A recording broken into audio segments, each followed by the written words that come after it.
শিমুলতলী গ্রামে অমলবাবু ও কমলবাবু নামে দুইজন আইসক্রিম বিক্রেতা ছিল। তারা গ্রামের বটগাছের নিচে আইসক্রিম বিক্রি করত। কমলবাবু ছিল সাধু ব্যবসায়ী আর অমলবাবু ছিল অসাধু ব্যবসায়ী। একদিন একজন ক্রেতা আসলো আইসক্রিম কিনতে। কি গো মামু, আপনার দোকানে আইসক্রিম আছে নাকি? আমাকে একখানা আইসক্রিম দেন তো। হ্যাঁ হ্যাঁ, আমার দোকানে সব ধরনের আইসক্রিম আছে, যা মানে ও গুণে অনেক ভালো। কম দামের আইসক্রিমের দাম কত গো মামু? মাত্র 20 টাকা। এছাড়া 50 টাকা ও 120 টাকা দামের আইসক্রিমও আছে, এগুলাও নিতে পারেন।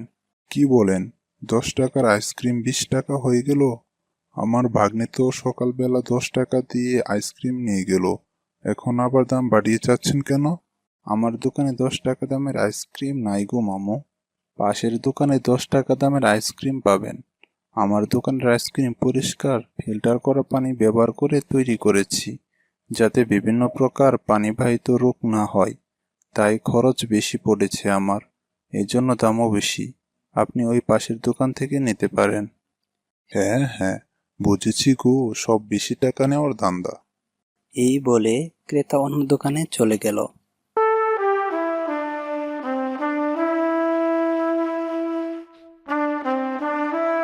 আসেন আসেন, আইসক্রিম লাগবে নাকি? আমার দোকানে অল্প দামে আইসক্রিম পাবেন। আমাকে 10 টাকা দামের একটা আইসক্রিম দেন তো। পাশের দোকানে আইসক্রিমের দাম 20 টাকা নিচ্ছে। আমাদের তো বোকা পেয়েছে, 10 টাকার আইসক্রিম 20 টাকায় নিতে যাব। এই নিন আপনার আইসক্রিম। এই নেন আপনার টাকা। তারপর ক্রেতা আইসক্রিম নিয়ে বাড়ি চলে গেল। সারাদিন কেটে গেল। কমলবাবু বেশি টাকা বিক্রি করতে পারল না, তার দোকানে আইসক্রিমের দাম বেশি থাকার কারণে। অন্যদিকে অমলবাবু কম দামে আইসক্রিম দেওয়ায় অনেক টাকা বিক্রি করলো। এদিকে রাত্রিবেলা কমলবাবুর গিন্নি বাড়িতে বসে চিন্তা করতেছে।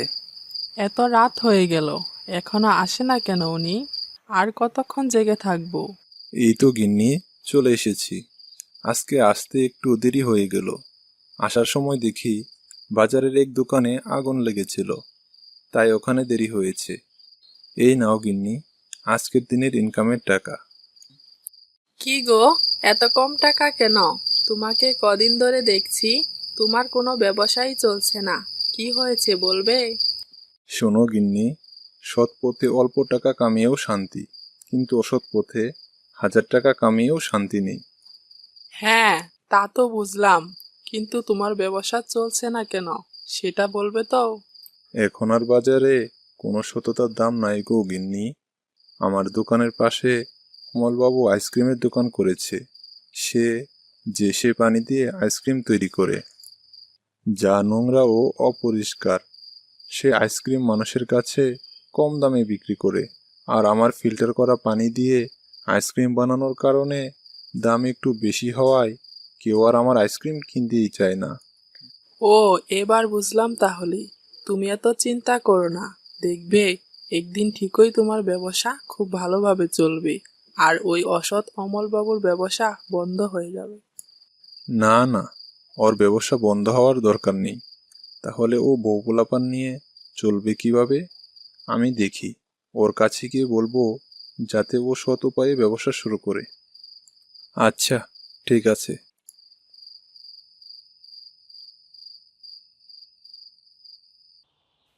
একদিন সকালবেলা কমলবাবু দোকানের দিকে যাচ্ছিল। পথিমধ্যে হঠাৎই অমলবাবুর সাথে দেখা। অমল, শোন রে ভাই, তোর সাথে একটু কথা আছে। হ্যাঁ, বল, শুনছি।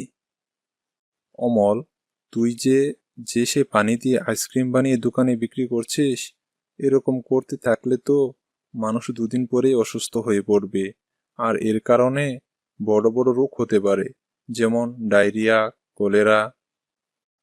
হ্যাঁ, তাতে আমি কি করব? ব্যবসা বাদ দিয়ে বসে থাকবো নাকি? না না, আমি সে কথা বলিনি। তুই একটু তোর আইসক্রিমগুলো পরিষ্কার পানি দিয়ে তৈরি করে বিক্রি কর, মানে একটু নীতির সাথে ব্যবসাটা কর।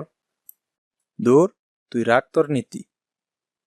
তুই তোর নীতি পকেটে নিয়ে ঘুরে বেড়াস, আমাকে জ্ঞান দিতে আসিস না। গিয়ে নিজের কাজ নিজে কর গিয়ে, যা। হ্যাঁ, যাচ্ছি। তবে যে কথাটা বললাম সেটা একটু মনে রাখিস। পরের দিন অমলবাবু বেচাকেনা শেষ করে বাড়িতে গেল। এই নাও গিন্নি, আজকের দিনের ইনকামের টাকা। ওরে বাবা রে, এই কত টাকা গো! এত টাকা কোথায় পেলে তুমি? হ্যাট, তোমার কানের নিচে না একটা থাপ্পড় মারবো। আমি কি করি হ্যাঁ? ব্যবসা করো? আজ একটু বেচাকেনা ভালো হয়েছে, তাই টাকা বেশি হয়েছে। এটা আবার জিজ্ঞাসা করার কি আছে? কমল দাদার বউ ভাবি তো বলছিল তাদের ব্যবসা ভালো চলছে না। সে তো তোমার মতোই আইসক্রিমের ব্যবসা করে, তাই তো জিজ্ঞাসা করছিলাম। দূর, রাখো তো ওদের কথা। ওরা দোকানে আইসক্রিমের দাম বাড়িয়ে বিক্রি করে বলে বেশি বিক্রি হয় না, আর বাড়িতে এসে বলে ব্যবসা হয় না। ওদের কথায় কান দিবে না তো। আচ্ছা, ঠিক আছে, এবার শুয়ে পড়ো। এদিকে অমলের দোকানের আইসক্রিম খেয়ে এলাকার বেশিরভাগ লোক হাসপাতালে ভর্তি।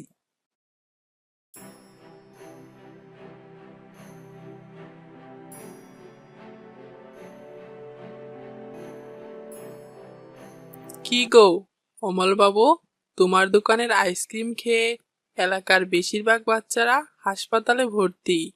আমার বাচ্চাও অসুস্থ হয়ে পড়েছে। এরপর এরকম 2 নাম্বারি ব্যবসা করলে তোমাকে এলাকা থেকে বের করে দেওয়া হবে। আর আমরা সবাই মিলে সিদ্ধান্ত নিয়েছি আমরা আর তোমার দোকান থেকে আইসক্রিম নিব না, বাবুর দোকান থেকে আইসক্রিম কিনবো। হাই রে, বেশি টাকা লোভ করতে গিয়ে এখন সারা গ্রামের লোকের অসুস্থতার কারণ হলাম। এখন আমার বউ পোলাপান নিয়ে চলবো কেমনে? কমল দাদার কথা শুনে সৎ পথে ব্যবসা করলে আমার এই দশা হতো না। বন্ধুরা, এই গল্প থেকে আমরা শিখলাম কৃপণতা না করে একটু বেশি টাকা লাগলেও আমরা স্বাস্থ্যসম্মত খাবার কিনব, আর ব্যবসা করার ক্ষেত্রে সৎভাবে ব্যবসা করব, না হলে একদিন অমলবাবুর মতো অবস্থা হবে।